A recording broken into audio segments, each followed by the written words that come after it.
Greetings, viewers and listeners. Meat Hook Jim here, the WrestleHorror podcast. With me, as always, my co-host Donnie Hoover.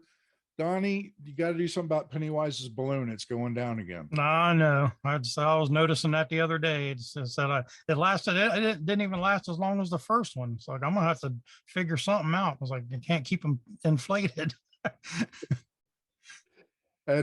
Joining us on this episode of the WrestleHorror podcast is a wrestler from down Texas way.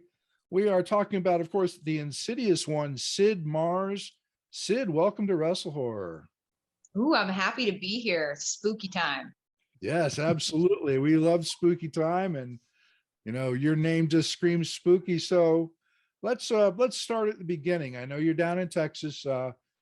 What got you into wrestling?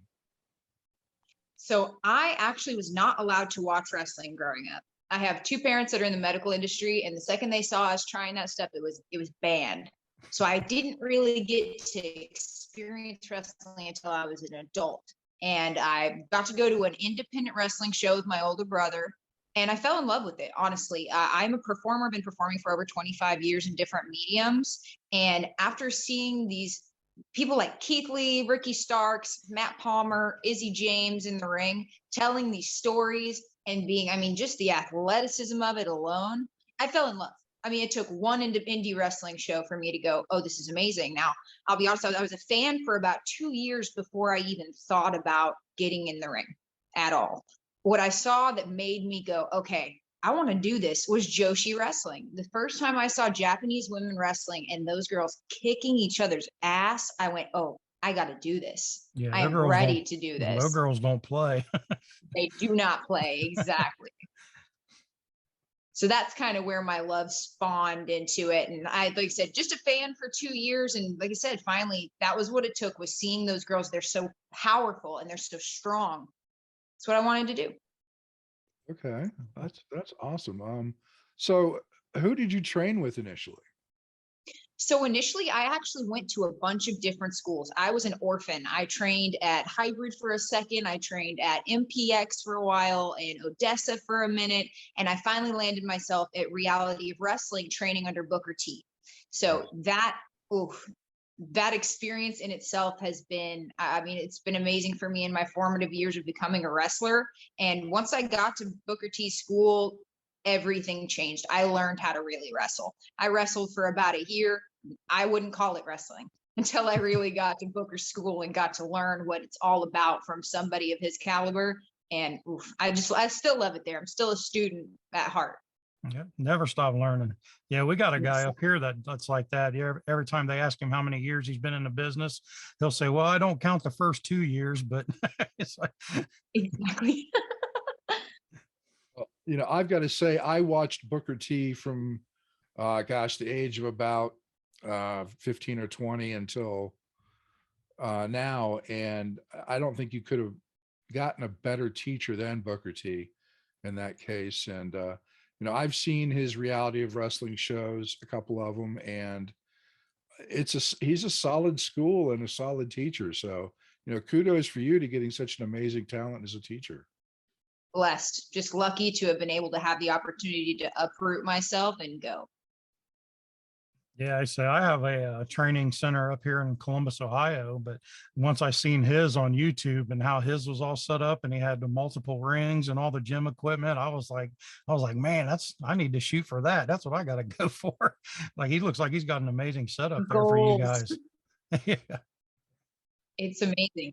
It is, having those multiple rings, being able to have we have beginner, intermediate, advanced training. We've got people training us there like Gino Medina. You can't ask for a better spot to be. I'm a little biased. Right. That's okay. You're allowed to be.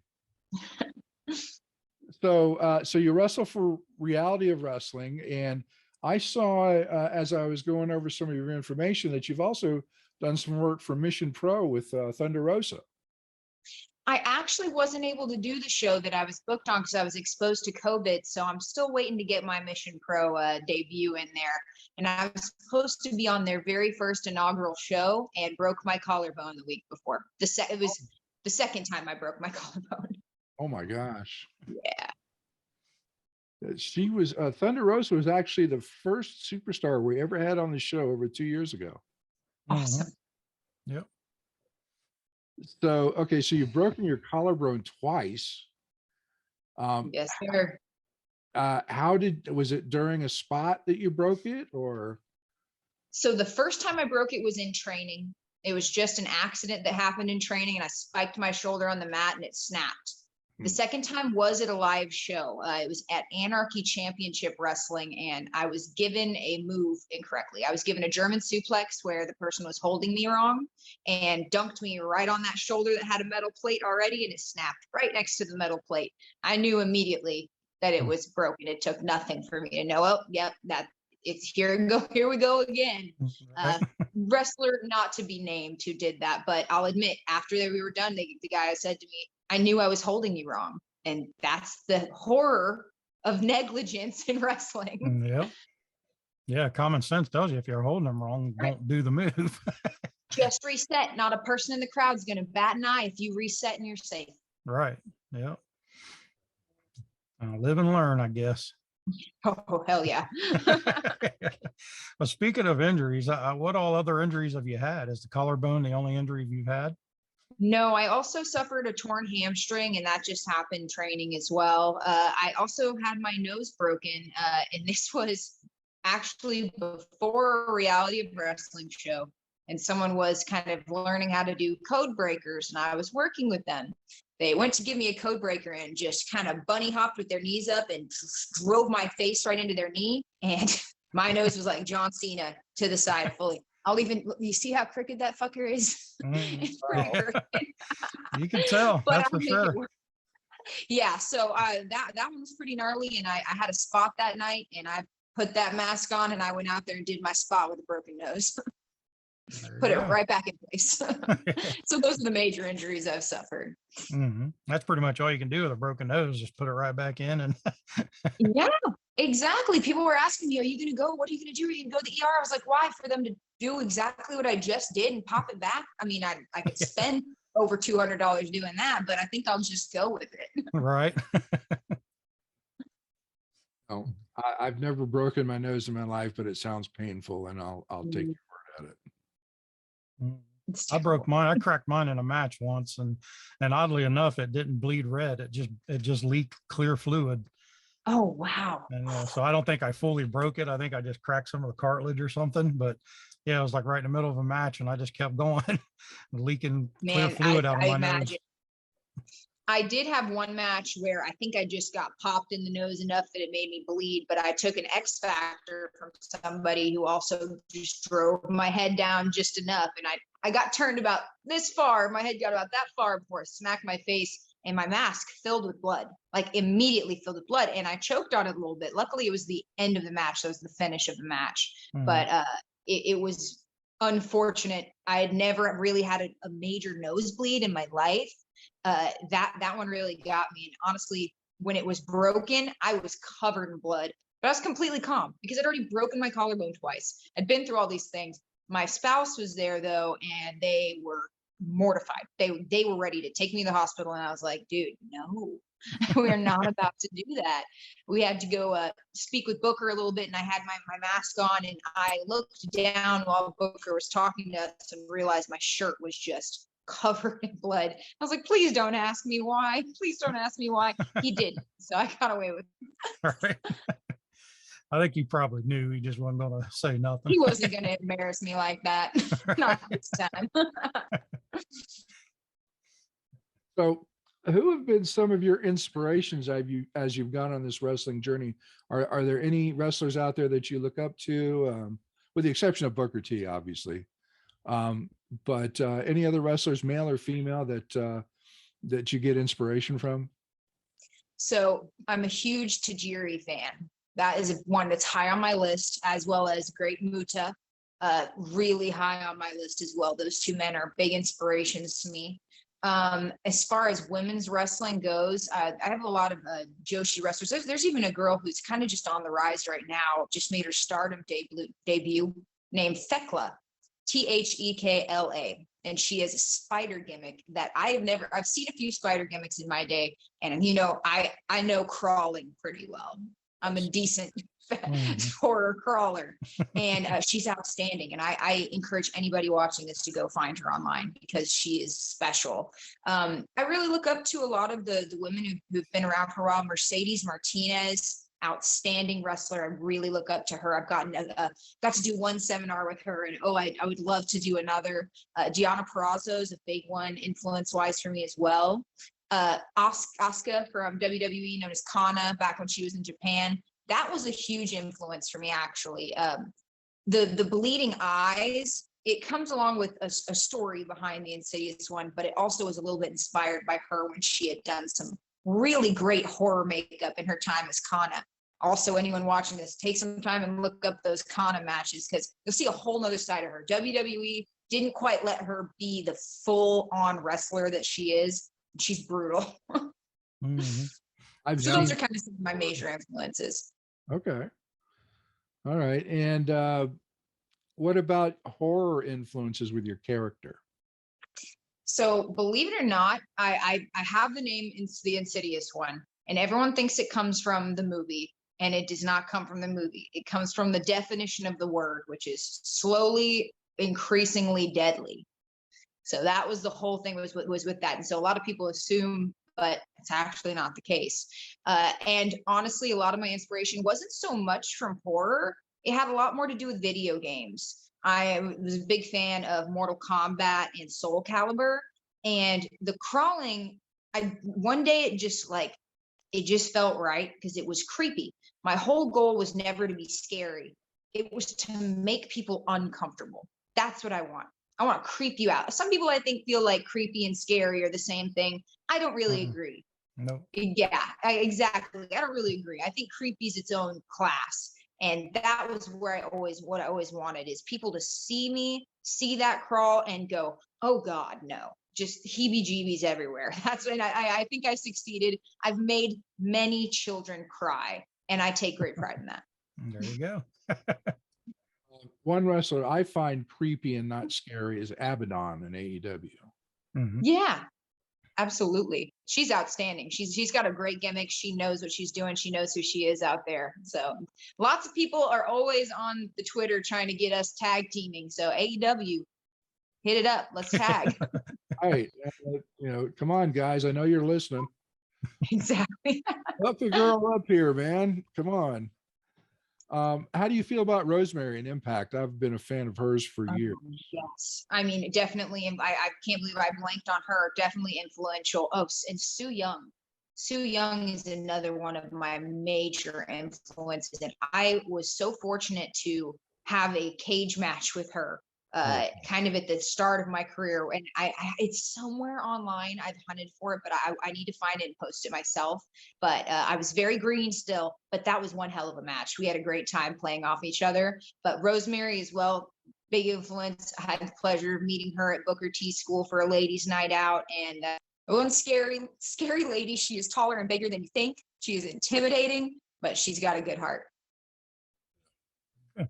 I met her at the summit in Canada a couple of years ago. It was an all women's show up there. I saw her. Bull Nakano was at that show. Oh, yeah. I would probably, that's one of those ones where I'd get starstruck. I'd start sweating a little bit. There was her. There was Allison Kay, Shotzi Blackheart, Jordan Grace, Rosemary. There was a whole bunch of talent there. Oh, some of the best right there. Yeah. And I drove all the way from Ohio just to go to Toronto to see that show. What a treat. So how many years have you been wrestling now? I didn't even ask you that question. So I've been wrestling for 3 years now, and you have to remove a year and a half of injury. Right. So I've been wrestling for a lot less time than most people think I have, but my actual career started 3 years ago. Okay. All right. And out of, I don't know, let's see how I can ask this.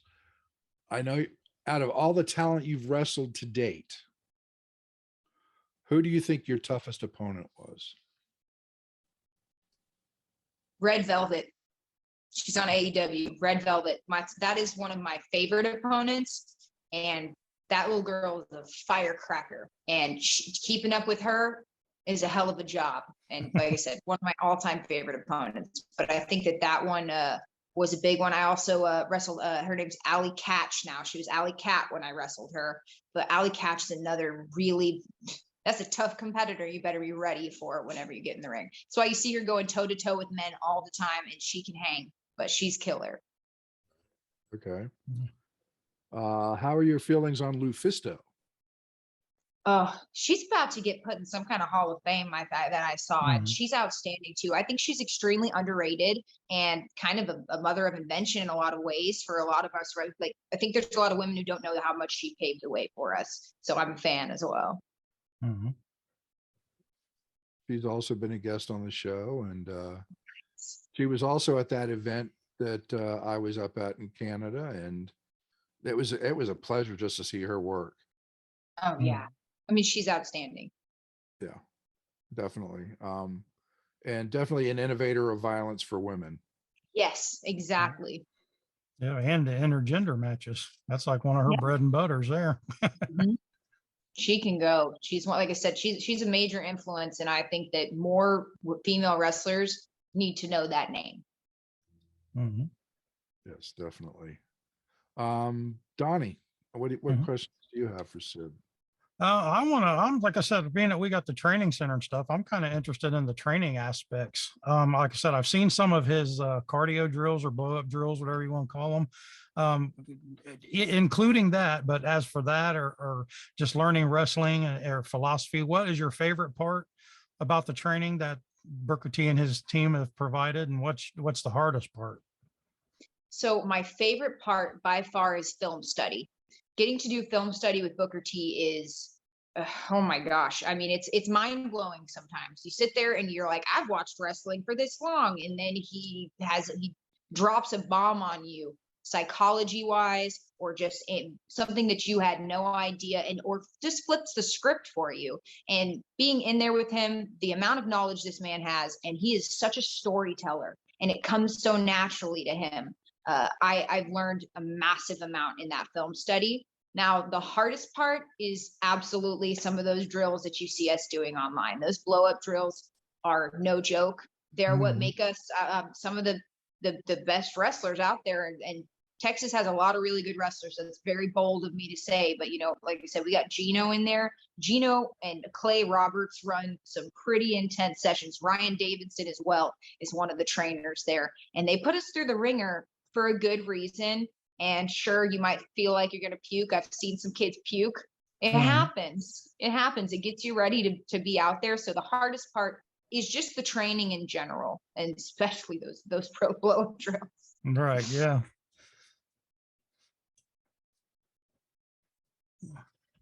So if like what's their schedule? How many days do they have you guys training? Is it 4 days, 5 days? How often does he have you in there?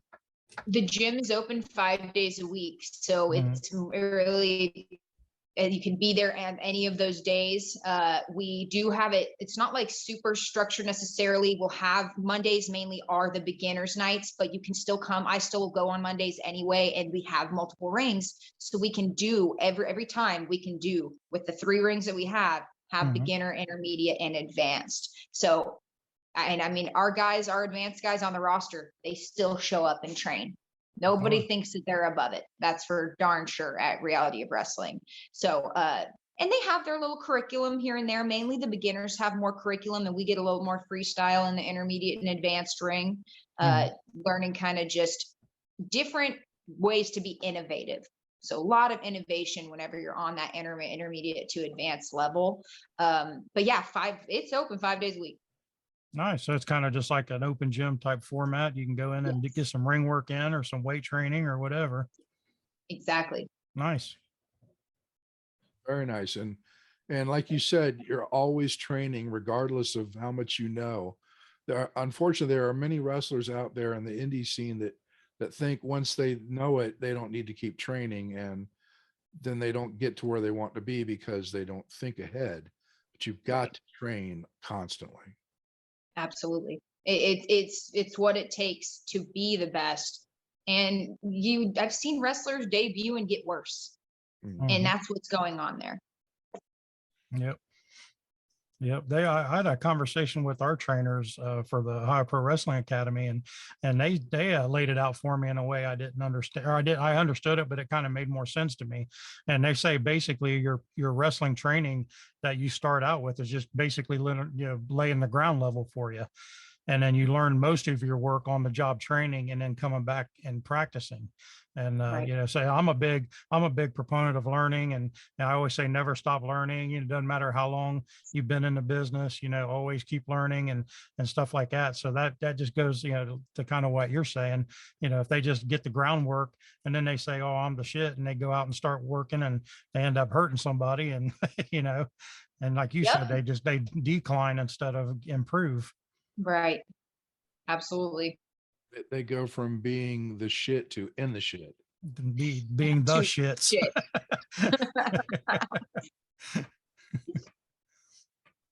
But any wrestler worth their salt has got to keep training in order to hone their craft.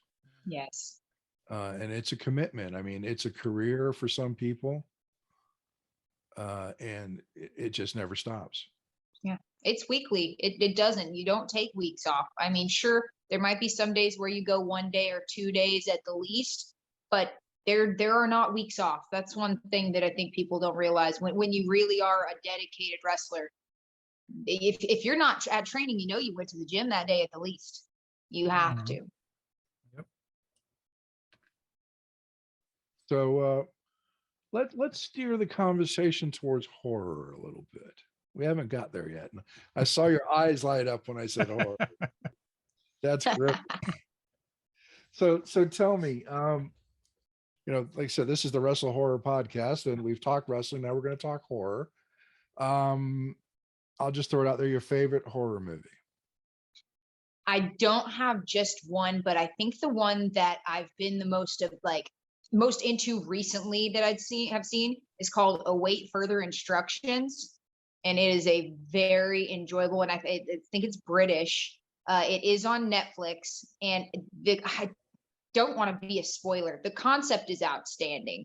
It's a family within some turmoil that ends up dealing with some wild kind of government / alien shit. I don't want to ruin it because it's absolutely worth watching. But Okay. Await Further Instruction is great. I just wrote it down. Yeah, absolutely. You got to see it. I really enjoyed it. It's got a weird kind of vibe towards the end of it.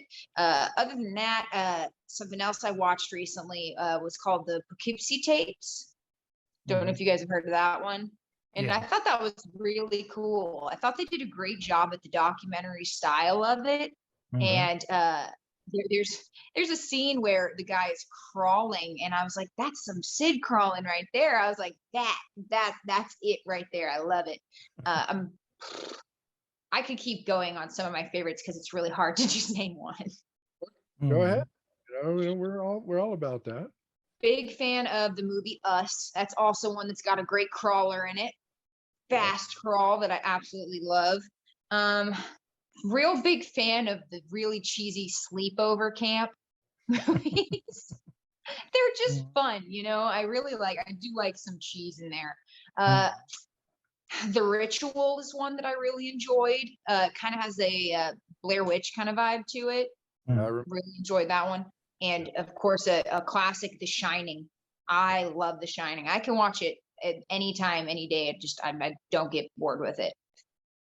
Franchise-wise, I love Saw movies. The first really horror, gory movie that I got to see, and I'd stay up late, my parents didn't know I was watching it, was the Saw movies. And I love gore and blood and guts and all that stuff. And I'm also big. I love to watch the shitty people getting what they deserve is one of my favorite things about horror movies. Those are some of my top favorites. So you kind of like the revenge films, like the I Spit on Your Graves and that kind of thing. Yep. Exactly. I like them too. I'm the same way. I'm a big slasher guy, but yeah, the revenge films I'm a big fan of. And yeah. Well, should I drop the cheesy? She says she likes cheesy films. Should I drop it on her? Which one? the cheesiest of all. No, no, no, no, no. No, she ain't ready for that one. I was in. No. No, we not told the you one you're information. in. No, the one Oh. I made you and Chris Oh, watch. that's okay. Yeah, that's Yeah. all right. I don't know where it's playing right now, but there's a film called Girls with Balls. And it's basically a girls volleyball team gets caught up in the Hills Have Eyes type setting. Oh, nice. And it was like so bad. Jim and his wife came into town for when we had the estate fair shows, and I made them watch it, and they were like, his wife was dying. She was like, "We have got to turn this off." I'm like, "Nope." That bad. Okay, that's duly noted. Girls with balls. That sounds great. That sounds up my alley. Yeah, yeah. It was was hard to get through, but it was funny. I love it. Well, I love the Mystery Science Theater when they're making fun of the absolutely terrible old ones. Oh gosh, I think they do actually do Jeepers Creepers on one of them, and that is just, it's too funny. It's worth it. Mhm. Jeepers Creepers is one of my favorite franchises. It's great. I'm a fan as well. Mhm. And matter of fact, I saw, in the first one, the church they used for him to dump the bodies down, I was there Yeah. before it burned down because I lived in Florida at the time, and that's where they shot it. Oh, that's cool. Yeah, I purposely tracked it down, and Yes. I got to see it before it got burned down by some vandals. People are the worst, man. Humans suck. And there's a horror convention down in Lexington, Kentucky called Scarefest, and I actually met the creeper, Jonathan Breck. Oh, so cool. Cool guy. He was great, but here's how he creeped me out. Okay, he and I are within a couple of inches in height to one another, and I got a picture taken with him, and he tried to sniff me like the creeper does.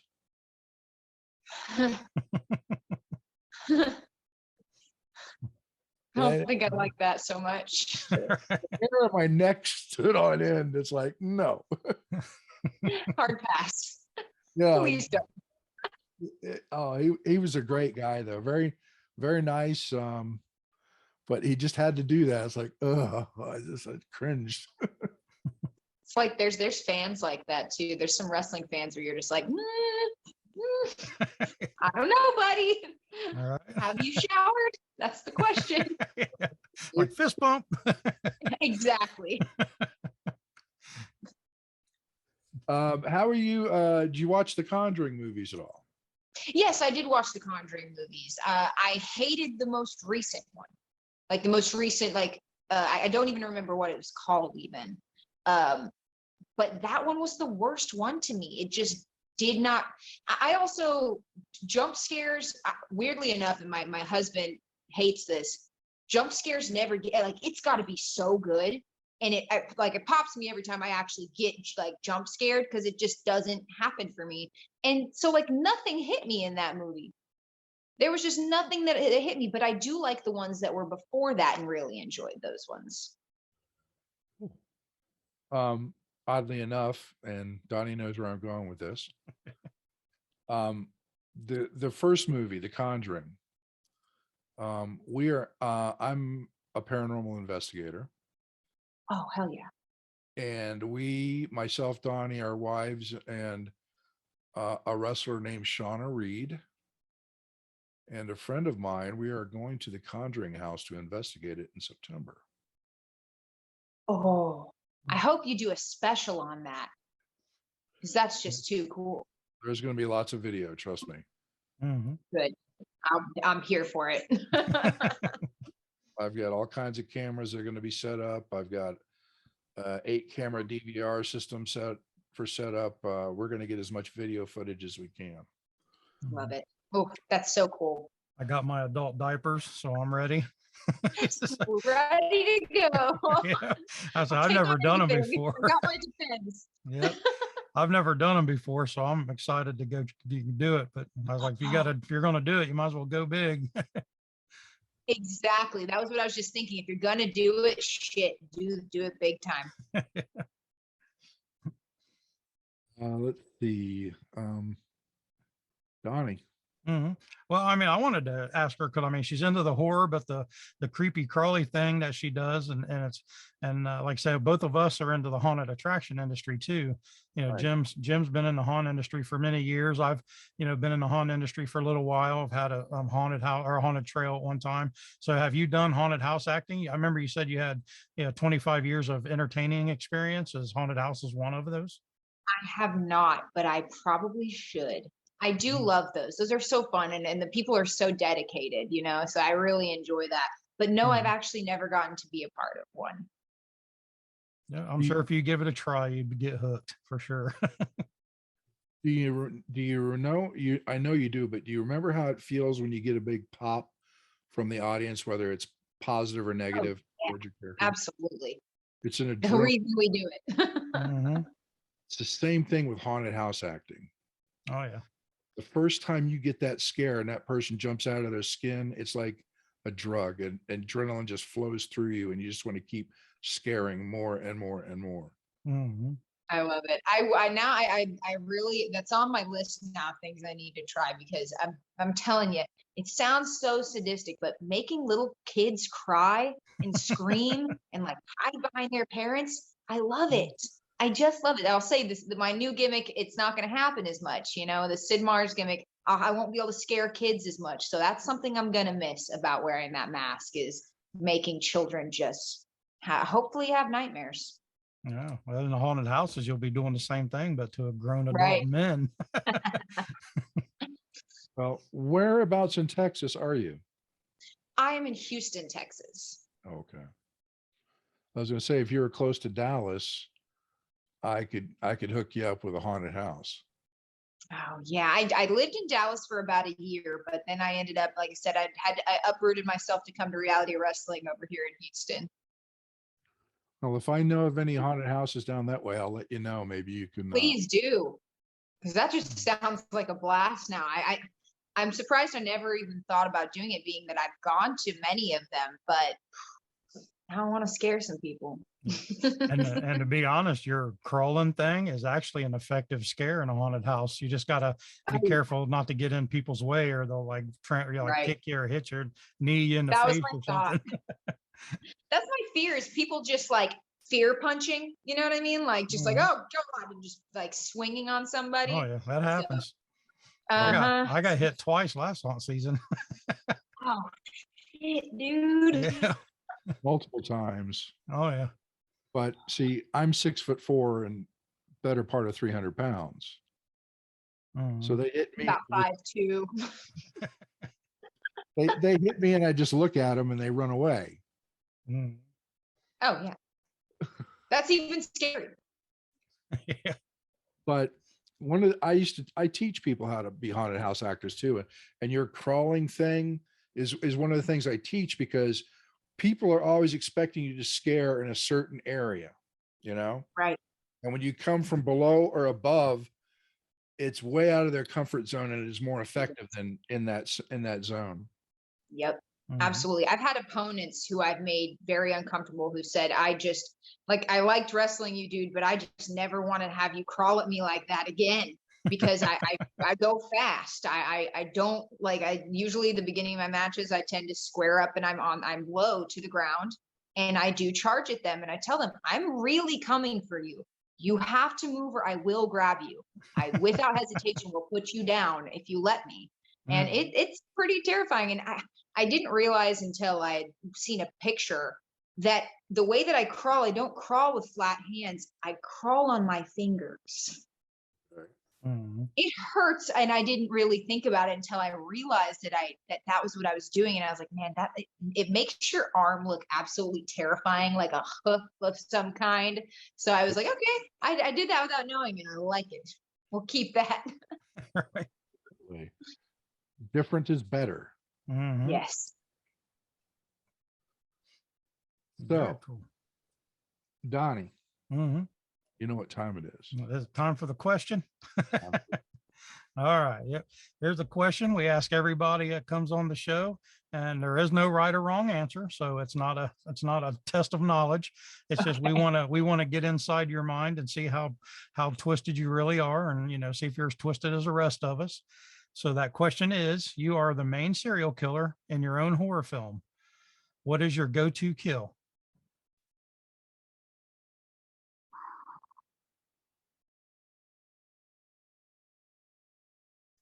I have this really twisted fantasy about stomping people's heads. So There you go. something where I would be a skull crusher of sorts. Just good pair of boots, just smashing them. That's you go. probably what I would do. Nothing wrong with that. Good solid pair of demonias. Yes, exactly. I've got 4 pairs. That's why I said that. I've got one. I only have one, but man, I would love to have more. Okay, Skull Crusher. Once again, we've been doing this since about episode 50. We've About that. never had a duplicate answer. And That's awesome. you're Oh, gonna be episode 130. I was wondering if anyone else wanted to crush skulls. Nope. Not with their foot. No, not with the feet. Yeah. I mean, we've had the sledgehammers and the axes and all that to the head, but never a curb stomp. Yes, exactly. A pure American History X curb stomp. That's what I'm talking. So, Sid, how can people find out more about you? Maybe about some of your bookings, about Reality of Wrestling. What's the social media happenings? So I am on Twitter. That's where you're going to get most of your information on where I will be. And that is at Insidious Sid Mars, but there's only one S in between. So it's Insidious, and that shares the S in Sid. So I think that my little handle that I put on here is that at Insidious Sid Mars. And then I also do have Instagram, where I kind of just post more day in the life stuff, a little bit more fun, some great action shots. And here and there, I'll post flyers. But like I said, Twitter is kind of the place to be for whenever I'm letting y'all know where I'm going to be, what podcasts I'm going to be on next. Obviously, now that I talk, there's going to be a lot more to learn about Sid, a lot more. So I believe the Instagram handle is Insidious_1_. I also have a Facebook page as well. If you just look at the Insidious One, you'll find that one there. I also do post event pages there. So I'll share the events where you can get all the information for where to be. So it won't just be flyers, but you'll actually have the ability to say whether you're going or interested. So check that out. I've got a Facebook page under just the Insidious One. Got my Instagram, which is Insidious_1_, and that's not the number one, it is the word one. And also, though, for booking purposes, anyone that wants to book me, it is bookinsidious1 at gmail.com. That's bookinsidious1 at gmail.com. Amazingly enough, is how I found you. Yes. So, are you, as far as bookings go, are you taking bookies wherever they're going to book you, or do you have limitations as far as travel goes, things like that? I will take them anywhere. I've even worked out in London, and I really want to go to Canada. So I'm willing and ready to travel really anywhere and try to just get out there. I mean, I work pretty centralized in Texas a lot of the time because we have so many indie promotions, so many great promotions, and so many opportunities here. But yeah, I'm ready to fight anywhere, anytime. So upcoming, I don't have a whole lot of bookings because I try to be careful with COVID. So I've got 2 coming up this coming Saturday, Reality Wrestling in Canton, Texas. I'll be in a tag match. It'll be me and Mia Friday against Vert Vixen and Rachel Rose. So that should be an interesting mashup. Hopefully I'll bring a little rage out of Mia Friday, see what I can do with that. And then following that, I have the Indie Expo, Wrestling Expo, which is going to be on February 5th. And that'll be a 3-way with Killa Kate and Alejandra Lyons. So that should also be a really fun one. Great. So, Donnie, any last words? Any last questions? No, I think we got to know her a lot better. That was the goal, was get her out there and get people getting to know her. So I think we did good. Yeah, definitely. We'll come back later on and hit her up for some more horror stuff after a while. Yes, I'd love to come back. This was awesome, guys. Definitely, I've done about you're my 3rd podcast now, and I enjoyed the other ones, but this one was pretty fucking cool. Oh, awesome. Yeah, we'll have to have her back for some paranormal talk. We didn't really get into that too much. Yeah. Yeah, we'll do some paranormal talk. Have you done any paranormal stuff? No, I haven't. I like to watch the shows and stuff, but I haven't had even a lot of paranormal experiences in my life. So I'm jealous of everybody who has. So I like to watch and kind of hear other people's stories. It's always so fascinating. I don't know why I'm not like blessed with that. I've never gotten that. Some point in my life, I'm sure I will get my moment, but There I you haven't go. gotten it yet. I have a feeling I'm getting mine in September. Yeah, I think you are, dude. You need to be ready. It on video. All right. Wow, this has been an awesome interview. Sid, thank you so much for taking the time to come on here with Donnie and I on Wrestle Horror. We definitely look forward to hearing from you again, and we'll talk again. Maybe we'll do a little more paranormal, like Donnie said, and maybe we'll have some video footage from the Conjuring house to kind of feed in there, and it's been fun. Absolutely. Yeah. Thank you so much for having me. I really enjoyed the discourse. And like I said, I'm ready to talk horror anytime. I like weird, obscure ones. So There you I didn't go. even get to talk about anime horror. So next time I can give all kinds of anime horror. There you All go. right, I'm down for that. So for myself, Meat Hook Jim, along with Donnie Hoover and our special guest, the Insidious One, Sid Mars, this is the Wrestle Horror Podcast. We will catch you on the next episode. See you guys.